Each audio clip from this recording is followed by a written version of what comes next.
Hello everybody, welcome back once again in chemistry class। तो Shaho screening exam के लिए जो केमिस्ट्री का पोर्शन है वही यहाँ पर हम कवर कर रहे हैं फिलहाल। दो लेक्चर ऑलरेडी हो चुके हैं इसके, हम लोग पढ़ रहे हैं केमिकल रिएक्शन एंड इक्वेशन। दो लेक्चर हो चुके हैं जिसमें हम लोगों ने पहले लेक्चर में मेनली केमिकल रिएक्शन क्या होती हैं, केमिकल रिएक्शन के एविडेंसेस क्या होते हैं, कैसे पता लगेगा कि रिएक्शन हुई है कि नहीं हुई है, और एक केमिकल रिएक्शन के रेट को कौन कौन सी चीज़ें इफेक्ट डालती हैं, ये सारी चीज़ें हमने पढ़ी हैं। और जो दूसरा लेक्चर था उसमें हम लोगों ने टाइप ऑफ केमिकल रिएक्शन को देखा, और मेनली दो टाइप की केमिकल रिएक्शन को हमने वहाँ पर कवर भी कर लिया है। एक तो हमने कवर किया है कॉम्बिनेशन रिएक्शन और एक हमने कवर किया है डिकम्पोजिशन रिएक्शन, ठीक है ना। उन दो लेक्चर्स को देखने के बाद ही इस लेक्चर को देखें तो बात ज़्यादा समझ में आएगी। बाकी तीसरी टाइप की जो हमारी रिएक्शन है उसकी बात करेंगे यहाँ पर। तो थर्ड टाइप है रिएक्शन का, वो है हमारा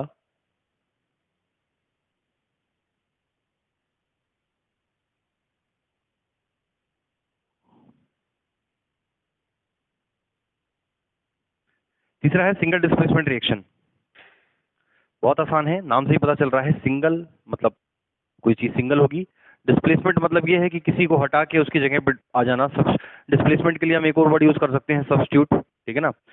जब आप कार्बन कंपाउंड वाला चैप्टर पढ़ते हो ऑर्गेनिक केमिस्ट्री का, तो वहाँ पर यही रिएक्शन सेम सब्स्टिट्यूट के नाम से आ जाती है।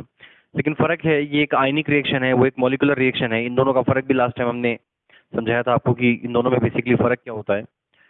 तो सिंगल डिस्प्लेसमेंट रिएक्शन का मतलब इतना हो गया, कोई ऐसी रिएक्शन जिसमें एक कोई एटम या कोई एलिमेंट किसी दूसरे कंपाउंड में से किसी एटम या किसी एलिमेंट को वहाँ से डिस्प्लेस कर दे, उसको वहाँ से हटा के उसकी जगह खुद लग जाए, that is called a single displacement reaction.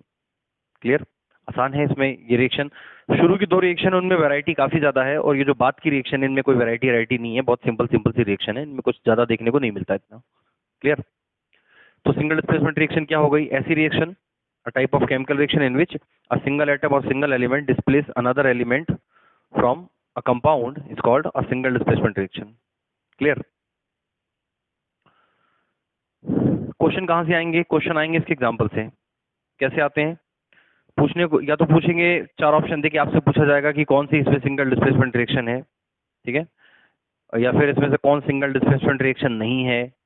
और मेनली सिंगल डिस्प्लेसमेंट रिएक्शन में सबसे ज़्यादा क्वेश्चन जो पूछा जाता है वो कलर चेंज के बिहाफ पे पूछा जाता है। ऐसे रिएक्शन जिनमें कलर चेंज वगैरह हो जाते हैं, ऐसी रिएक्शंस को ही मेनली हम लोग ज़्यादा यहाँ पे कवर करते हैं। क्लियर? तो सिंगल डिस्प्लेसमेंट के लिए जो सबसे कॉमन एग्जाम्पल है, जो सबसे ज़्यादा पूछे जाने वाला है, वो रिएक्शन हमारी ये है, कॉपर सल्फेट प्लस आयरन। तो इस पे एक और तरीका है इस पे क्वेश्चन पूछने का। आपको चार ऑप्शन दे दिए जाएंगे और पूछा जाएगा कि which of the following will give a single displacement reaction. इन चारों में से कौन है जो सिंगल डिस्प्लेसमेंट रिएक्शन देगा, कौन सी रिएक्शन में सिंगल डिस्प्लेसमेंट रिएक्शन पॉसिबल है। तो चार ऑप्शन में से तीन ऐसी रिएक्शन होंगी जहां पर पॉसिबल है, और एक रिएक्शन कोई ऐसी होगी जहां पर पॉसिबल नहीं है। ठीक, या तो ऐसे पूछेगा, या फिर पूछ सकता है कि कहां पर केमिकल रिएक्शन पॉसिबल है। तो हो सकता है तीन ऐसी होंगी जहां पर सिंगल डिस्प्लेसमेंट रिएक्शन पॉसिबल हो, और एक जगह ऐसी हो जहां पर ना हो। तो वो दोनों ही देखा जा सकता है। सिंगल डिस्प्लेसमेंट रिएक्शन को पढ़ने के लिए, समझने के लिए हमको मेटल रिएक्टिविटी सीरीज आनी चाहिए, ये बहुत जरूरी है। मेटल रिएक्टिविटी सीरीज का जो मेन जो सार है, जो मेन सबसे ज्यादा जो जरूरत है, वैसे तो मेटल रिएक्टिविटी सीरीज को हम कई जगहों पर यूज कर लेते हैं, मेटल नॉन मेटल में भी यूज होती है, कई जगह यूज हो जाती है, लेकिन मेन मेटल रिएक्टिविटी सीरीज बनाने का जो रीजन है वो सिंगल डिस्प्लेसमेंट रिएक्शन ही है। इसकी वजह से ही हमको उसकी जरूरत पड़ती है। क्या है मेटल रिएक्टिविटी सीरीज? तो सारे मेटल्स में सबसे ज्यादा रिएक्टिव हमारा है पोटेशियम। वैसे इससे भी ज्यादा रिएक्टिव एलिमेंट होते हैं, लेकिन हम उतने ही एलिमेंट की बात करते हैं, उतने ही मेटल की बात करते हैं जो मेन मेन जो सबसे ज्यादा कॉमन मेटल हैं। देखा जाए तो पोटेशियम से ज्यादा रूबिडियम और सीजियम पोटेशियम से ज्यादा रिएक्टिव है। लेकिन अब पोटेशियम और रूबिडियम और सीजियम का हम कोई कंपाउंड पढ़ते ही नहीं है, ऐसा कोई कंपाउंड हम कहाँ पढ़ते हैं, तो इसलिए हम उनको जनरली अवॉइड करते हैं। तो potassium, sodium, calcium, magnesium, aluminium, zinc, iron. बीच में और भी कुछ एलिमेंट देखने को मिल जाते हैं, जैसे कि अगर रिएक्टिविटी सीरीज को थोड़ा और बढ़ाया जाए तो मेटल तो बहुत सारे हैं, तो सारे मेटल तो नहीं लिखे जा सकते। जिंक के बीच में टिन भी आता है, निकल भी आता है, फिर आयरन, फिर लेड। इसके बाद बीच में हाइड्रोजन की वाइल्ड कार्ड एंट्री होती है। हाइड्रोजन वैसे नहीं होता इसमें, लेकिन मेटल रिएक्टिविटी सीरीज में हाइड्रोजन को भी रखा गया है, क्योंकि हाइड्रोजन भी कैटायन फॉर्म करता है, ठीक है, इसलिए उसको भी रख लेते हैं। इसके बाद नीचे है कॉपर, मर्क्यूरी, सिल्वर, गोल्ड। ये मेन मेन हमारे हो गए।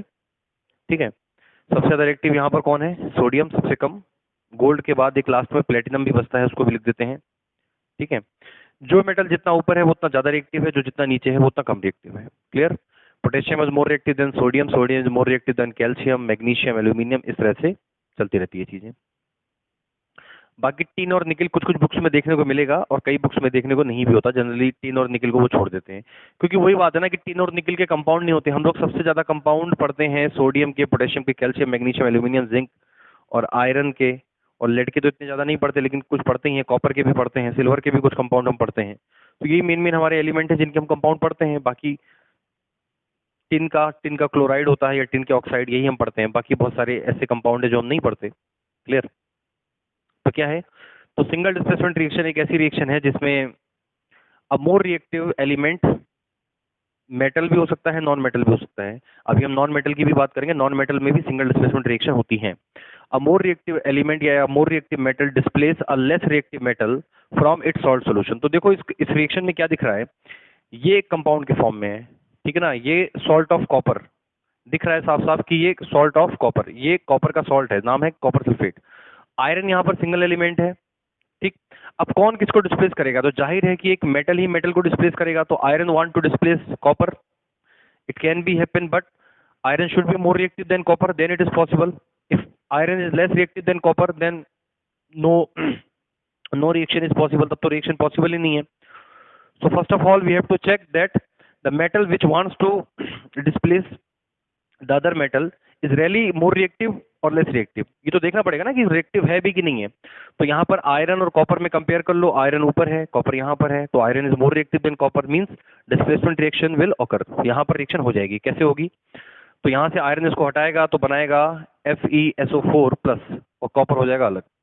ये रिएक्शन खास क्यों है? इस रिएक्शन में खास बात यह है कि कॉपर सल्फेट का कलर होता है ब्लू और आयरन सल्फेट का कलर होता है ग्रीन। तो बहुत कम ही ऐसी रिएक्शन होती है जिनमें कलर चेंज वगैरह देखने को मिलता है, तो वो रिएक्शन अपने आप में खास होती हैं, ठीक है ना, क्योंकि एक जादू जैसा होता है उनमें, कलर चेंज हो गया, ये ऐसी चीजें जो हमें दिखती हैं। अदरवाइज बहुत सारी ऐसी रिएक्शन है जो हो जाएंगी, होती हैं, लेकिन हमें दिखती नहीं, हमें समझ नहीं आता कि रिएक्शन हुई है कि नहीं हुई है। तो याद करो जब हमने केमिकल रिएक्शन के एविडेंस पढ़े थे तो वहां पर हमने एक पॉइंट पढ़ा था कि रिएक्शन शुड बी क्या बोलते हैं, मतलब कलर चेंज भी एक माध्यम है पता करने का। कलर चेंज से भी हमको पता चल जाता है कि रिएक्शन हुई है कि नहीं हुई है। तो इस रिएक्शन में ब्लू कलर बाद में ग्रीन बन गया, तो जब ब्लू ग्रीन बन जाएगा तो हम समझ जाएंगे कि हाँ रिएक्शन हो गई, because the formation of green means iron sulphate is formed. Iron sulphate यहाँ पर बन चुका है, डिस्प्लेसमेंट रिएक्शन है, हो चुकी है। और जब आयरन बनेगा तो कॉपर जितना भी, इस कॉपर सल्फेट के अंदर का जितना भी कॉपर है वो सारा का सारा प्रेसिपिटेट के फॉर्म में नीचे जाके बैठ जाएगा। क्लियर? तो ये एक रिएक्शन है जो बहुत इंपॉर्टेंट है इसमें। और अगर मैं इसी रिएक्शन को उल्टा लिखूं, मान लो मैं लिख दूं FeSO4 प्लस कॉपर, क्या अब रिएक्शन पॉसिबल है? फिर से वही देखना पड़ेगा कि the single metal is more reactive than the other और नॉट। तो सिंगल मेटल है कॉपर और आयरन से ज्यादा रिएक्टिव नहीं है, तो यानी कि इस केस में reaction is not possible, reaction यहाँ पर नहीं होगी। तो इसीलिए बोलते हैं कि ऐसा हर बार नहीं होता कि रिएक्शन होगी ही होगी, समटाइम रिएक्शन नहीं भी होती। आ रही बस में कभी कभी ऐसा होता है कि इक्वेशन के फॉर्म में हमने लिख दिया है लेकिन ये मतलब नहीं कि रिएक्शन हो गई, तो यहाँ रिएक्शन नहीं होगी। Means a less reactive metal can not displace a more reactive metal from their salt solution. Less reactive metal more reactive को उसके सॉल्ट सॉल्यूशन से डिस्प्लेस नहीं कर सकता।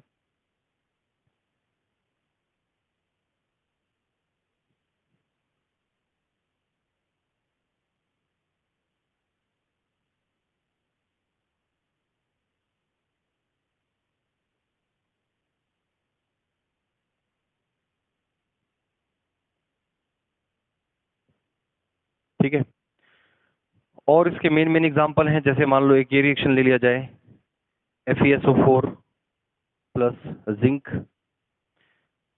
अब इस रिएक्शन में भी यही देखना पड़ेगा कि रिएक्शन होगी कि नहीं होगी। तो जिंक और आयरन में कंपेयर कर लो, अगर जिंक आयरन से ज्यादा रिएक्टिव है तो ये रिएक्शन हो जाएगी, डिस्प्लेसमेंट होगा, वरना नहीं होगा। तो जिंक यहाँ पर है, आयरन यहाँ पर है, it means zinc is more reactive than iron, तो रिएक्शन होगी। तो बनेगा ZnSO4 प्लस आयरन। यहाँ पे क्या होगा, आयरन सल्फेट का कलर है ग्रीन और इसका कलर होता है व्हाइट, ठीक है। तो ये रिएक्शन भी एक ठीक ठाक रिएक्शन है, यहाँ पर भी कलर चेंज देखने को मिल रहा है। पहले ग्रीन था फिर व्हाइट हो गया, तो यानी कि रिएक्शन हो गई।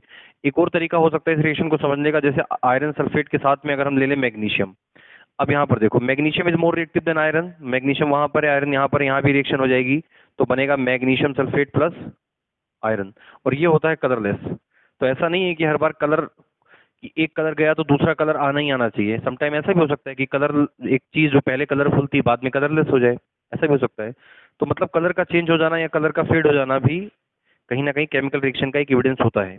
तो ये कुछ रिएक्शन होती हैं जहां पर इससे जिस तरह के क्वेश्चन आते हैं, बस यही है इसमें, और कुछ ऐसा कुछ खास होता नहीं है।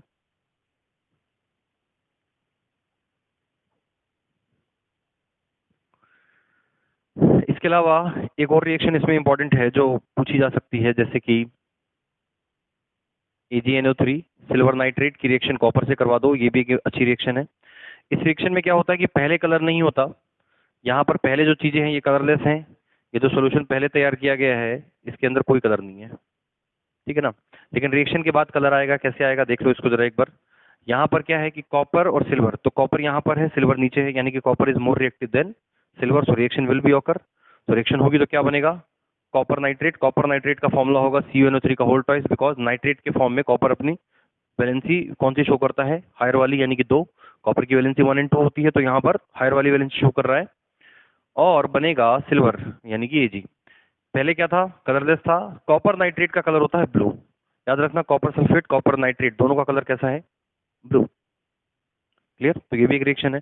इसी रिएक्शन को अगर हम रिवर्स करवाने की कोशिश करें, जैसे कि कॉपर नाइट्रेट का सोल्यूशन पहले ले लें और उसके अंदर सिल्वर डाल दें, तो क्या ये रिएक्शन होगी। फिर वही सवाल, क्या सिल्वर कॉपर को डिस्प्लेस कर सकता है, बिल्कुल नहीं, because silver is less reactive than copper, जैसा कि हमको ये रिएक्टिविटी सीरीज दिखा रही है। मींस दूसरे केस में reaction is not possible, this reaction is not possible. Okay,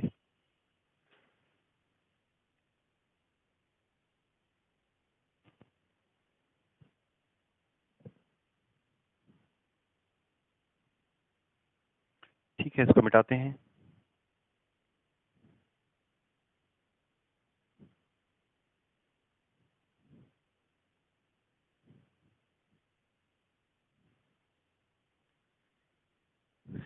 इसके अलावा तो ये तो खैर समझ में आ गया ना, बस इस रिएक्शन, इसमें कुछ खास है नहीं ऐसा। ज्यादा रिएक्टिव होगा, आपको बस पहचानना है कि कौन किसको डिस्प्लेस करना चाह रहा है। अगर वो ज्यादा रिएक्टिव है तो डिस्प्लेसमेंट हो जाएगा, अगर लेस रिएक्टिव है तो डिस्प्लेसमेंट नहीं होगा, बात खत्म। और ये रिएक्शन हमेशा एक्वस फेज में होती है, याद रखना, these reaction always occur in aqueous state, यानी कि जो भी सॉल्ट है वो अपने एक्वस स्टेट में होना चाहिए, वाटर में सॉल्युबल होना चाहिए, तभी रिएक्शन होगी, अदरवाइज रिएक्शन नहीं होगी, ठीक है। और ऐसा ही क्वेश्चन पूछा भी जाएगा जहां पर एक्वस स्टेट पॉसिबल हो किसी चीज की। अब single displacement reaction non metals में भी होती है, समझ आ गया, नॉन मेटल में भी सिंगल डिस्प्लेसमेंट रिएक्शन होती है, लेकिन उसके लिए भी हमें रिएक्टिविटी सीरीज पता होनी चाहिए, नॉन मेटल्स की रिएक्टिविटी सीरीज। तो देखो, नॉन मेटल कमी है, लेकिन नॉन मेटल की रिएक्टिविटी के लिए कभी ऐसा कोई खास क्वेश्चन ऐसे नहीं पूछा जाता, क्योंकि नॉन मेटल्स के केस थोड़ा अलग है। नॉन मेटल में क्या होता है कि मॉलिक्यूलर रिएक्शंस होती हैं, तो वहां पर थोड़ा फर्क पड़ जाता है। समझने वाली बात बस ये है कि जो हेलोजन्स हैं, हेलाइट्स जिसको बोलते हैं, ठीक है ना, हेलाइट्स क्या होते हैं, पीरियोडिक टेबल में ग्रुप नंबर 17 के जो एलिमेंट हैं, fluorine chlorine bromine iodine, they are called halides.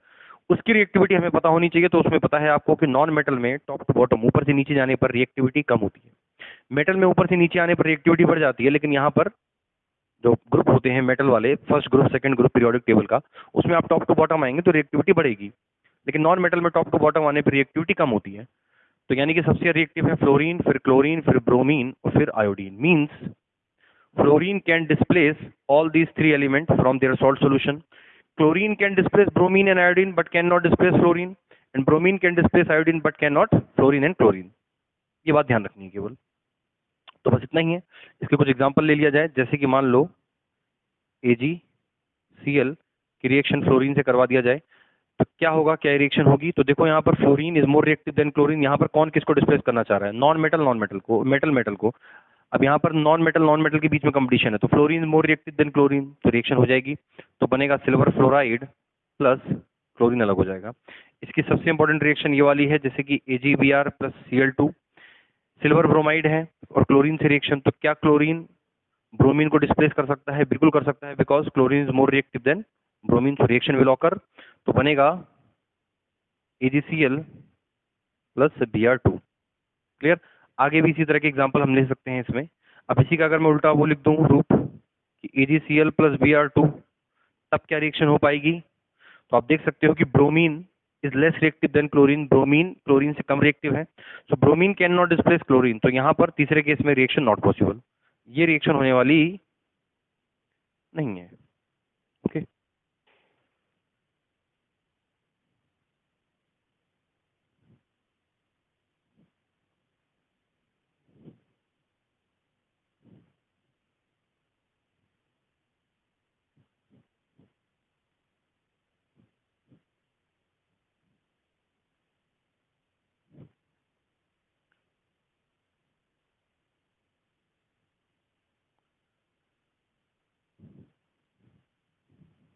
इसी के साथ सिंगल डिस्प्लेसमेंट रिएक्शन हमारी होती है खत्म।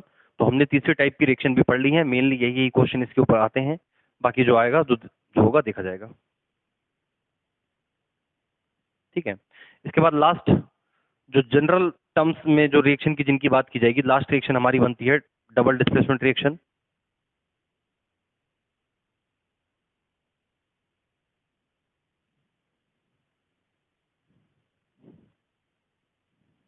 ठीक है। Double displacement reaction, single displacement में एक एलिमेंट किसी दूसरे एलिमेंट को डिस्प्लेस करता था, चाहे मेटल मेटल को कर रहा है, चाहे नॉन मेटल को कर रहा है। डबल डिस्प्लेसमेंट में दो एलिमेंट आपस में एक दूसरे को डिस्प्लेस करेंगे, एक नहीं, यहाँ पर दो दो के बीच में डिस्प्लेसमेंट होगा। तो डबल डिस्प्लेसमेंट रिएक्शन क्या है? A type of reaction in which two element displace each other from their salt solution. दो एलिमेंट एक दूसरे को डिस्प्लेस करते हैं और सॉल्ट सॉल्यूशन तैयार, उनके सॉल्ट सॉल्यूशन से, ऐसी रिएक्शन को कहते हैं डबल डिस्प्लेसमेंट रिएक्शन। क्लियर। इसको पार्टनर एक्सचेंज रिएक्शन भी कहते हैं, क्योंकि जैसे इसमें क्या बोलते हैं, क्योंकि जब दो एलिमेंट आपस में एक दूसरे को डिस्प्लेस करके एक इधर जा रहा है उधर जा रहा है, तो यहाँ पर इस तरह से इसको जनरल टर्म में पार्टनर एक्सचेंज भी बोल देते हैं और एक आयन एक्सचेंज रिएक्शन भी कहते हैं। ठीक है ना, एक ही बात है सारी। ये रिएक्शन भी एक्वस फेज में ही होती है, यानी कि दोनों चीजें, यहाँ पर क्या होता है कि दो अलग अलग सोल्यूशन तैयार किए जाएंगे। ठीक है, एक सोल्यूशन सॉल्ट सोल्यूशन इधर तैयार किया गया, एक सॉल्ट सोल्यूशन अलग तैयार किया, दोनों सॉल्ट सोल्यूशन एक्वस फेज में, यानी कि वाटर के अंदर डिसॉल्व करके। अगर कोई सॉल्ट वाटर में डिसॉल्व नहीं होता तो वो ये रिएक्शन देगा ही नहीं। क्लियर। जो वाटर में डिसॉल्व होता है वही ये रिएक्शन दे सकता है। बाद में रिएक्शन के बाद में मान लो कुछ ऐसा बन जाए जो वाटर में डिसॉल्व ना हो, वो एक अलग बात है, लेकिन रिएक्शन करवाने से पहले यानी कि जो रिएक्टेंट वाली चीजें हैं वो वाटर में सॉल्युबल होनी चाहिए, अदरवाइज ये रिएक्शन नहीं होगी। तो दो एक्वस सोल्यूशन तैयार करेंगे और दोनों सोल्यूशन को मिला देंगे, उसके बाद उन दोनों आपस में कोई रिएक्शन कर जाएंगे। यही है इस रिएक्शन का सार। क्या होती है डबल डिस्प्लेसमेंट रिएक्शन? तो ठीक है, वो तो समझ में आ ही गया होगा। एग्जांपल से इसके देख लेते हैं, कुछ एग्जांपल हैं इसके जो बहुत ज्यादा पूछे जाने वाले हैं। एक्वस फेज में होगी, ये भी मेन बात है। ये दो तरह की हो सकती हैं, ये भी जरा देख लें। एक तो होती है प्रेसिपिटेशन वाली, प्रेसिपिटेशन रिएक्शन, जिसमें प्रेसिपिटेट फॉर्म होगा। आई होप प्रेसिपिटेट आपको पता होगा क्या होता है। प्रेसिपिटेट को हम शॉर्ट में पीपीटी भी कह देते हैं। ठीक है ना, पीपीटी मतलब प्रेसिपिटेट। पीपीटी का मतलब हो गया कि किसी रिएक्शन के दौरान कुछ ऐसा फॉर्म हो जाए जो उस एक्वस सॉल्यूशन में सॉल्युबल ना हो, जो उस एक्वस सॉल्यूशन में सॉल्युबल ना हो, उसको कहा जाएगा प्रेसिपिटेट। क्लियर। अब ऐसा नहीं है कि पानी में आपने लिया पानी, उसमें कुछ ऐसा कुछ मिला दिया जो डिसॉल्व नहीं हो रहा है, उसको प्रेसिपिटेट नहीं कहेंगे। वो तो उसको तो जनरल टर्म में कहेंगे इनसॉल्युबल चीज है, कोई कुछ भी ऐसी। रिएक्शन के दौरान कुछ ऐसा बनना चाहिए कि जो उस सॉल्यूशन के अंदर सॉल्युबल ना हो, दैट इज कॉल्ड प्रेसिपिटेट। और दूसरा जो हम एसिड बेस में न्यूट्रलाइजेशन रिएक्शन पढ़ते हैं, वो भी एक तरह की डबल डिस्प्लेसमेंट रिएक्शन ही होती है। क्लियर।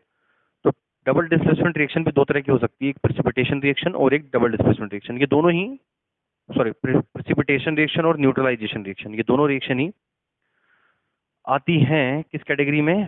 डबल डिस्प्लेसमेंट की रिएक्शन की कैटेगरी में। कुछ एग्जांपल इसके लिए जाएं। प्रेसिपिटेट वाले का पहला लेते हैं हम। अब इसके कुछ एग्जांपल हैं जो बहुत कॉमन है, सबसे ज्यादा पूछे जाने वाले हैं। जैसे इसका एक एग्जांपल है BaCl2 प्लस Na2SO4। ठीक, क्या हुआ यहाँ पर? BaCl2 का मतलब क्या हो गया? Barium chloride. Na2SO4 का मतलब क्या हो गया? Sodium sulphate. ठीक है। अब यहाँ पर क्या होगा, ये इसको मैंने बताया कि आयन एक्सचेंज रिएक्शन है और ये एक आयनिक रिएक्शन है और ये बहुत फास्ट रिएक्शन है, बहुत तेजी से होती है ये। सबसे पहले कि कौन सी चीज कौन सा आयन बनाती है, आपको पता है कि मेटल पॉजिटिव बनाते हैं, नॉन मेटल नेगेटिव। यहाँ पर भी मेटल पॉजिटिव भी नेगेटिव होने क्या वाला है, कंपाउंड हमेशा पॉजिटिव और नेगेटिव के बीच में फॉर्म होता है। ये पॉजिटिव नेगेटिव ने मिलकर एक कंपाउंड बनाया है, ये पॉजिटिव नेगेटिव ने मिलकर एक कंपाउंड बनाया है। जैसे ही ये अपने एक्वस सॉल्यूशन में जाएंगे, यानी कि एक्वस स्टेट में जाएंगे, तो ये तुरंत आयनिक कंपाउंड अपने आयंस में टूट जाते हैं। ये बात तो पढ़ा ही होगा आप लोगों ने, इसको आयोनाइजेशन कहते हैं। आयनिक कंपाउंड अपने आयंस में ब्रेक हो जाते हैं in aqueous solution, that is called ionisation.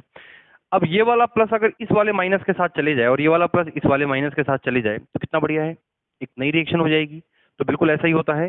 तो यहाँ पर एक चीज तो बनेगी NaCl और दूसरा बनेगा BaSO4। ठीक। अब मेन चीज क्या है, प्रेसिपिटेशन रिएक्शन है, तो ये समझना आना चाहिए कि प्रेसिपिटेट क्या फॉर्म हुआ। प्रेसिपिटेट क्या फॉर्म हुआ, तो प्रेसिपिटेट फॉर्म हुआ है, आपको पता है कि NaCl कॉमन सॉल्ट वाटर में सॉल्युबल होता है, ये तो प्रेसिपिटेट नहीं हो सकता, ये तो सॉल्युबल है। बेरियम सल्फेट ये एक पीपीटी है, ये एक प्रेसिपिटेट है, व्हाइट कलर का होता है, इसको थोड़ा ध्यान रखना है। ठीक है, तो ये एक प्रेसिपिटेशन रिएक्शन हो गई जो प्रेसिपिटेशन की वजह से हुई है। अब ये कंपाउंड वाटर में सॉल्युबल नहीं है, तो ये कंपाउंड बनने के बाद ये अपने आयंस में ब्रेक ही नहीं होता, यानी कि ये पॉजिटिव नेगेटिव में नहीं टूटेगा। खुद समझो, अब अगर मान लो जैसे यहाँ पर पॉजिटिव नेगेटिव बन के आयन एक्सचेंज हो गया, ये इधर का उधर हो गया, उधर का इधर हो गया, तो दोबारा भी तो ऐसा हो सकता था ना कि यहाँ पर बनने के बाद भी ये चीज आगे पीछे हो जाए। भाई वहां पे भी तो ऐसा हो सकता है, लेकिन ऐसा नहीं होता। ठीक है ना, वहां पर ऐसा देखने को नहीं मिलेगा, क्योंकि जो चीज एक चीज उन दोनों में से एक चीज जो है जो प्रेसिपिटेट बन चुकी है। क्लियर। एक दूसरा जो इसका बहुत कॉमन एग्जांपल है जो काफी पूछा गया है, उसको भी देख लेते हैं।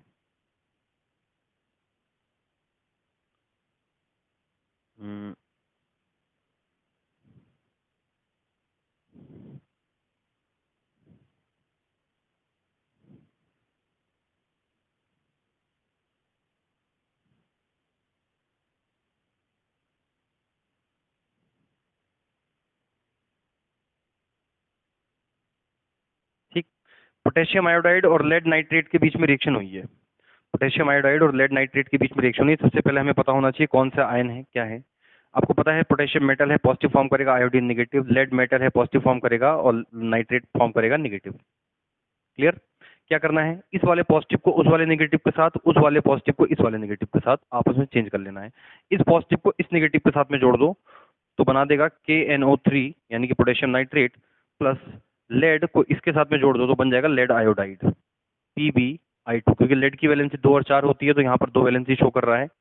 ये कुछ रिएक्शन है, इनको ध्यान ही रखना पड़ता है। ठीक है ना, अब लेड नाइट्रेट, लेड की वैलेंसी 2 भी है, 4 भी है, तो जनरली नाइट्रेट के फॉर्म में लेड अपनी 2 वैलेंसी शो करता है। क्लियर। अगला सवाल यह है कि पीपीटी क्या है। तो पीपीटी क्या है, ये थोड़ा इसके समझने के लिए या तो आपको सॉल्युबिलिटी रूल्स आना चाहिए, जो कि पढ़ाया गया है, कई बार पढ़ाया जाता है, या तो आपको सॉल्युबिलिटी रूल आना चाहिए कि कौन सा कंपाउंड सॉल्युबल है कौन सा नहीं, ये थोड़ा इसकी थोड़ी समझ होनी चाहिए। अदरवाइज ये कुछ फेमस रिएक्शंस हैं, इनके पीपीटी पता होने चाहिए हर हाल में। जैसे ये है पीपीटी, लेड, जो लेड का क्लोराइड, लेड का आयोडाइड और लेड का ब्रोमाइड जो होते हैं, lead chloride, lead bromide, lead iodide, ये सारे पीपीटी होते हैं। ध्यान देने वाली बात यह है कि इसका कलर है येलो। कई बार ये क्वेश्चन इस तरह से भी पूछा गया है, येलो प्रेसिपिटेट जब रिएक्शन में फॉर्म होता है तो जनरली 99% केस में यही वाली रिएक्शन वो होती है। ठीक है ना, पोटेशियम आयोडाइड वाटर सॉल्युबल था, ये भी वाटर सॉल्युबल था, मैंने कहा ये रिएक्शन वाटर सॉल्युबल सॉल्ट के बीच में ही होगी। इसके बाद दोनों को मिलाया गया, एक बना पोटेशियम नाइट्रेट जो वाटर सॉल्युबल है, लेड आयोडाइड जो वाटर सॉल्युबल नहीं है, और एक येलो कलर का पीपीटी है। ठीक है ना, ये बहुत ही शानदार रिएक्शन है। यहाँ पर इस रिएक्शन में क्या होता है, दो कलरलेस सॉल्यूशन को मिलाते हैं और वो जैसे ही मिलते हैं तुरंत येलो कलर का फॉर्मेशन बीच बीच में होने लग, मतलब बीच में पीपीटी के फॉर्म में होने लगता है। तो रिएक्शन देखने में काफी शानदार लगती है। ओके, तो ये एक रिएक्शन ध्यान रखनी है, काम की है हमारे। एक थोड़ी सी बात और कर लेते हैं कि कैसे पता लगेगा हमें कि कौन सा कंपाउंड सॉल्युबल है या कौन सा नहीं है। तो इसके लिए प्रॉपर आपको पूरा सॉल्युबिलिटी रूल आना चाहिए। अगर उतना भी नहीं आता तो बस इतना ध्यान रखना, छोटी मोटी बातें याद रखो बस केवल। कौन कौन से कंपाउंड वाटर में सॉल्युबल हैं, ध्यान रखना। सोडियम, पोटेशियम, सोडियम का पोटेशियम का कोई भी कंपाउंड, और नाइट्रेट, अमोनियम और एसीटेट, इन आयन में मिलने वाला कोई भी कंपाउंड, सोडियम का कोई भी कंपाउंड हो, sodium chloride, sodium bromide, sodium fluoride, sodium sulphate, sodium carbonate, कुछ भी हो, सारे वाटर सॉल्युबल हैं। पोटेशियम के सारे कंपाउंड वाटर सॉल्युबल होते हैं। नाइट्रेट नेगेटिव आयन है, नाइट्रेट मेटल के साथ, जैसे कि मान लो silver nitrate, potassium nitrate, sodium nitrate, copper nitrate या कोई भी नाइट्रेट, नाइट्रेट अगर है तो वाटर सॉल्युबल है। अमोनियम NH4+1, अमोनियम का जैसे ammonium chloride, ammonium bromide, ammonium nitrate, ammonium sulphate, ammonium carbonate, कुछ भी water soluble. Acetate, sodium acetate, potassium acetate, magnesium acetate, calcium acetate, कोई सा भी एसीटेट ले लो, ये सारे के सारे वाटर सॉल्युबल हैं और मेनली इतने में ही मिल जाएगा आपको, इसके बाहर नहीं जाएगा। इनसॉल्युबल कौन कौन से हैं?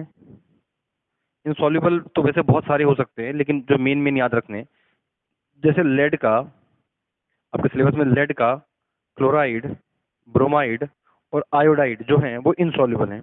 Lead chloride, lead bromide, lead iodide ये हमेशा इनसॉल्युबल ही होते हैं और सेम यही हाल मर्क्यूरी में भी है। मर्क्यूरी और लेड के क्लोराइड, ब्रोमाइड, आयोडाइड हमेशा इनसॉल्युबल ही मिलेंगे। दूसरा केस इसमें हो सकता है जैसे सल्फेट, सल्फेट का बेरियम सल्फेट जो हमने अभी रिएक्शन ली थी और एक लेड सल्फेट, ये दोनों इनसॉल्युबल हैं।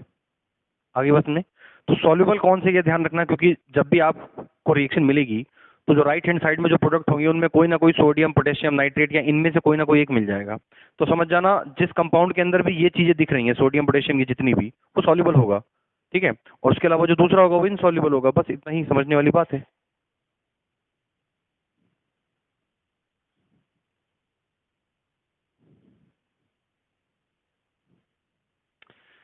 तो ये पहली डबल डिस्प्लेसमेंट रिएक्शन है जो होती है प्रेसिपिटेशन वाली, प्रेसिपिटेशन रिएक्शन। दूसरी आती है रिएक्शन हमारी न्यूट्रलाइजेशन रिएक्शन। न्यूट्रलाइजेशन समझते ही होगी, एसिड और बेस के बीच की रिएक्शन, एसिड प्लस बेस, जिसमें क्या बनता है, जिसमें हमारा प्रोडक्ट रहता है सॉल्ट प्लस वाटर। ऐसी रिएक्शन को बोलते हैं न्यूट्रलाइजेशन रिएक्शन। ये एक तरह की एक्सोथर्मिक रिएक्शन है, मतलब हीट एंड एनर्जी इस रिएक्शन में इवॉल्व होती है, रिलीज होती है। कुछ एग्जाम्पल इसके ले लेते हैं, जैसे एसिड में ले लिया HCl, बेस में ले लिया सोडियम हाइड्रोक्साइड, ठीक है। क्या बनेगा, वही आयन एक्सचेंज रिएक्शन ही है, ये प्लस ये माइनस, ये प्लस ये माइनस, यहाँ के प्लस माइनस आपस में मिलके NaCl बनाएंगे और OH और H मिलके आपस में बना लेंगे वाटर। इसी तरह से ये रिएक्शन होती है। इस रिएक्शन में कोई प्रेसिपिटेट फॉर्म नहीं होता, ध्यान रखना, इस रिएक्शन में प्रेसिपिटेशन का फॉर्मेशन नहीं होता। आरी बात समझने की नहीं है, इस रिएक्शन में प्रेसिपिटेशन का फॉर्मेशन नहीं होता, यहाँ कोई प्रेसिपिटेट नहीं बनेगा, क्योंकि एक तो वाटर बना है, वाटर तो वाटर ही है, और NaCl सॉल्ट है लेकिन वाटर सॉल्युबल है, तो यहाँ पर प्रेसिपिटेशन का फॉर्मेशन नहीं होने वाला। दूसरा ले सकते हैं, मान लो H2SO4 के साथ में ले लिया हमने पोटेशियम हाइड्रोक्साइड, ये एसिड है, ये बेस है, फिर से तो ये प्लस और ये माइनस मिलके बनाएंगे पोटेशियम सल्फेट, फॉर्मूला होगा K2SO4 प्लस बनेगा वाटर। तो ये भी एक तरह की डबल डिस्प्लेसमेंट रिएक्शन है, हम इसको प्रेसिपिटेशन नहीं कह सकते। तो double displacement reaction can be two type, precipitation which carried out by the formation of precipitation, और न्यूट्रलाइजेशन रिएक्शन कैरिड आउट होती है वाटर के फॉर्मेशन से, क्योंकि वाटर के साथ में जो सॉल्ट बनेगा वो इसके अंदर सॉल्युबल होगा, आयन में टूट जाएगा, आगे कुछ होने वाला ही नहीं, ठीक है। तो ये रिएक्शंस होती हैं इस तरह से। तो यहाँ पर हमने जो दोनों हमारी मेन टाइप की रिएक्शन है, हमारी जो 4 टाइप की मेन रिएक्शन है, combination, decomposition, single displacement, double displacement, कर ली है सारी खत्म। इसके अलावा हमारी बचती है लास्ट में रेडॉक्स रिएक्शन, ठीक है। रेडॉक्स रिएक्शन को हम लास्ट, अब इसके बाद जो अगला लेक्चर आएगा उसमें हम थोड़ा कवर करेंगे। रेडॉक्स रिएक्शन थोड़ा बड़ा टॉपिक है, क्योंकि रेडॉक्स को ऑक्सीजन और हाइड्रोजन के टर्म में भी समझा जा सकता है और इलेक्ट्रॉन लॉस या गेन के टर्म में भी समझा जा सकता है। तो जितनी पॉसिबिलिटी है उसमें क्वेश्चन पूछे जाने की, उन सबको कवर करेंगे, ठीक है ना। तो मिलते हैं अगले लेक्चर में आगे की बात करने के लिए। Till then tata bye bye.